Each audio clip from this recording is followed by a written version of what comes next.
सर्वप्रथम श्री स्वामी समर्थ ताईंनो, तर बघा आज आपण शुक्रवारची देवपूजा करायची आहे. उतरणी आपल्याला भरायच्या आहेत आणि आज आहे माझा पहिला वैभव लक्ष्मीचा व्रत. पहिला शुक्रवार आहे माझा आज. तर बघा आज आपण शेजारच्या ताईच्या बघा गच्चीवर खूप सुंदर असे फुलं आहेत. त्यांना विचारूनच यश ते फुलं तोडून आणतोय बघा देवपूजासाठी.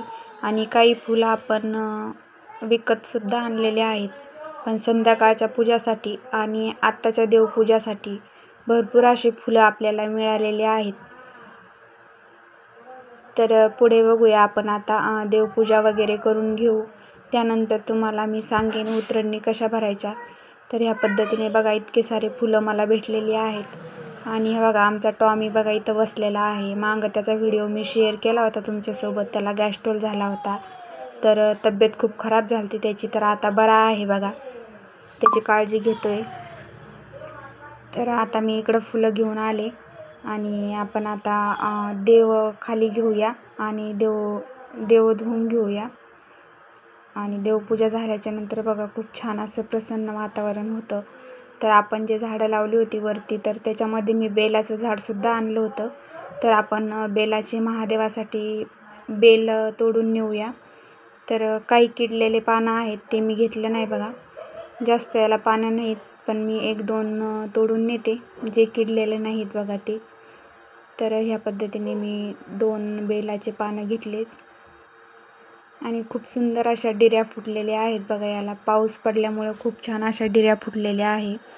आणि पावसाळ्यात झाडं लावले की खूप छान झाडं येतात. तर आमचे हे जेवढे झाडं मी लावले तेवढे सुद्धा आपले शिलगलेले आहेत. कोणतंही झाड आपलं जळालेलं नाही. तर बघा गुलाबाच्या झाडाला सुद्धा छान अशा डिऱ्या फुटल्यात. आणि इथे मी थोड्या मंजुळा घेते बघा पूजेसाठी.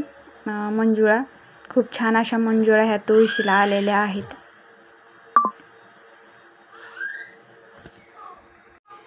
तर येथे बघा ॲलोवेरा कोरफड खूप छान अशी आमच्या गच्चीवरती मी लावलेली आहे.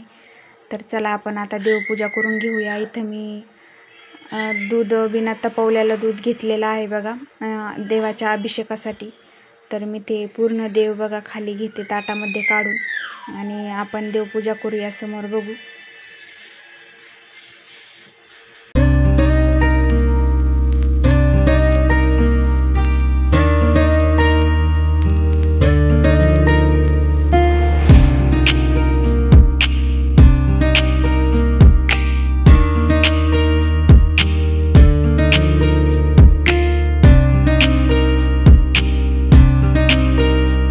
तर इथे बघा यशच्या पप्पांनी देवपूजाचं सामान घेऊन आले होते सकाळी वैभव लक्ष्मीच्या व्रताचं सामान जे लागतं ते घेऊन आले बघा. फुलंसुद्धा आणले, गुलाबाचं फुलसुद्धा आणलं, झेंडूचं फुलं.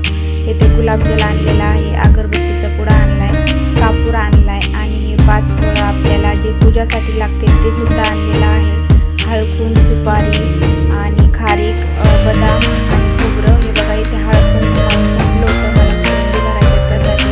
आणि इथे खाऊचे पानं आहेत ते आपल्याला कळसाला राहण्यासाठी. आणि आपल्या वैभव लक्ष्मी मातेचं कथाचं पुस्तक आहे. आणि इकडे बघा आता आपण देव वगैरे धुवून घेतलेत मी आणि देवपूजा माझी पूर्णपणे झालेली आहे. तर आपल्या उतरणी भरायच्या बाकी आहेत त्या मी मस्त धुवून घेते आता आणि देवघरामध्ये ठेवून देते. तर चला आपण बघूया आता उतरणी कशा भरायच्या. ह्या पद्धतीने बघा मी अशा पद्धतीने पूजा करून घेतलेली आहे.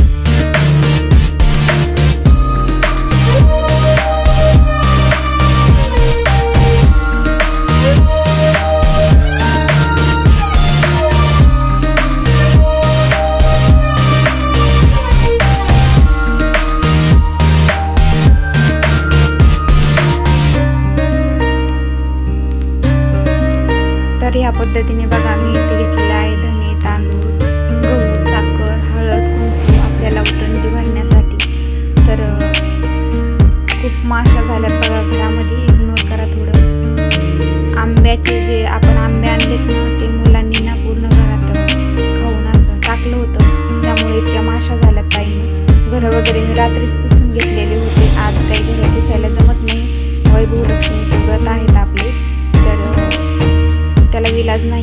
खूप साऱ्या माशा झालेल्या आहेत. आणि ह्या पद्धतीने बघा मी एका जी खायची आहे उतरण आपली त्यामध्ये मी गहू भरून घेतले, त्यानंतर मी साखर भरून घेतलेली आहे, त्यानंतर बघा इथे मी धणे भरून घेत आहे.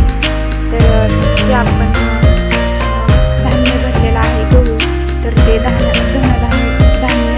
आपल्याला भरभराटीने राहतं. आणि नंतर बघा साखर घेतलेली आहे, त्याने आपल्या घरात गोडवा बनून राहतो, सगळ्या परिवारामध्ये गोडव्याचं वातावरण असतं. तर बघा त्याच्यामध्ये आता मी धने घातले, धन संपत्ती आपल्याला भरभराटीने लक्ष्मी माता देतात. आणि बघा याच्यामध्ये मी हळद आणि याच्यामध्ये मी कुंकू भरलेला आहे. तर याने आपलं सौभाग्य जे आहे, तर आपल्याला सौभाग्य भेटतं बघा, सर्व सौभाग्य भेटतं. तर अशा पद्धतीने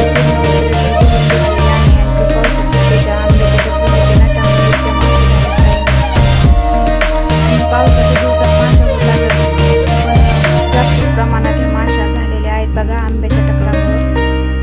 तर येथे मी उतरण पूर्ण भरून घेते आणि घेऊन घेते देवघरामध्ये.